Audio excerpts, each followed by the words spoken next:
What's up, Gunaxin readers? I'm Kaitlyn Vincie, bringing you up to date on all the latest happenings in the world of NASCAR. And this week we have an exclusive interview with NASCAR Sprint Cup driver Denny Hamlin, who took some time out of NASCAR Media Day at Daytona to speak with us.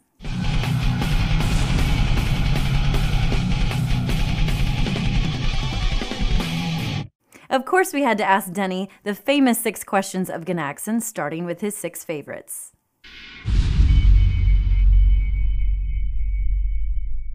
Who knew that Denny's beer of choice is Bud Light, or that his all-time favorite athlete is Bo Jackson?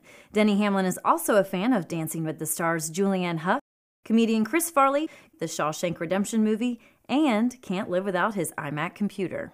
I also noticed in the off-season, as I'm sure many of you did as well, that Denny Hamlin did quite a bit of golfing. So I asked if his golf game had improved since playing professional golfer Bubba Watson.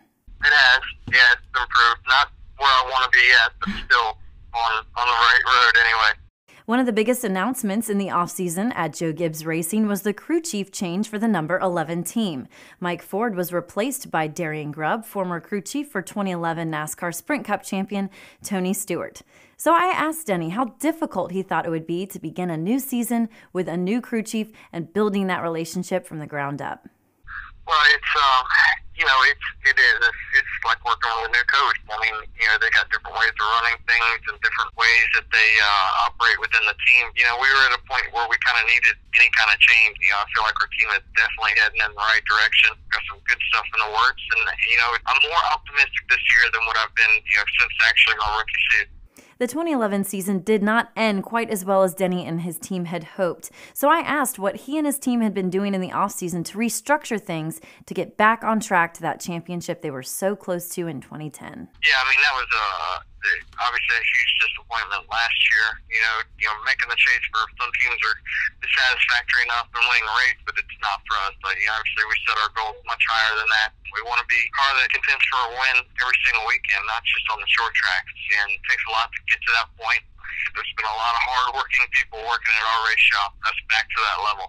The Daytona 500 is right around the corner this Sunday at 1 p.m. Eastern on Fox, and I asked Denny what his expectations were for him and his team going into the Great American Race. For us, we expect to win. We're running. We're pushing Ryan Newman in the lead with 2 laps to go last year.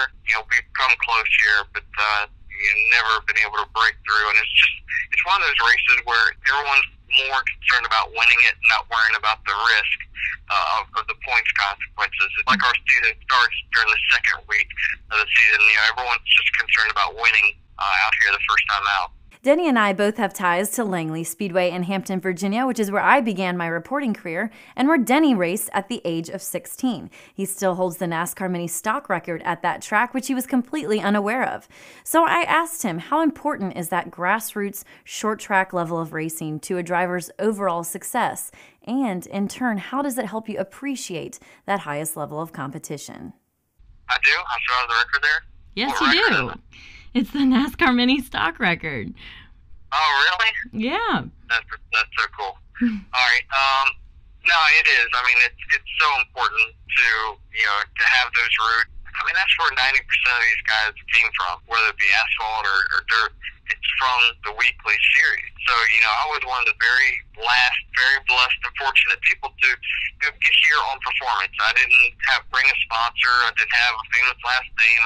I had to do it on performance. And so it makes me proud to know that, that's what got me here. And there's a lot of people that made a ton of sacrifice for me to get here. We got here the old-fashioned way, and that's winning short tracks all over the Mid-Atlantic. All right. Well, thank you so much, Denny. Good luck to you. Thank you. I appreciate it. Taylor and Gunaxin.com have teamed up for the Daytona 500 Blogger Challenge.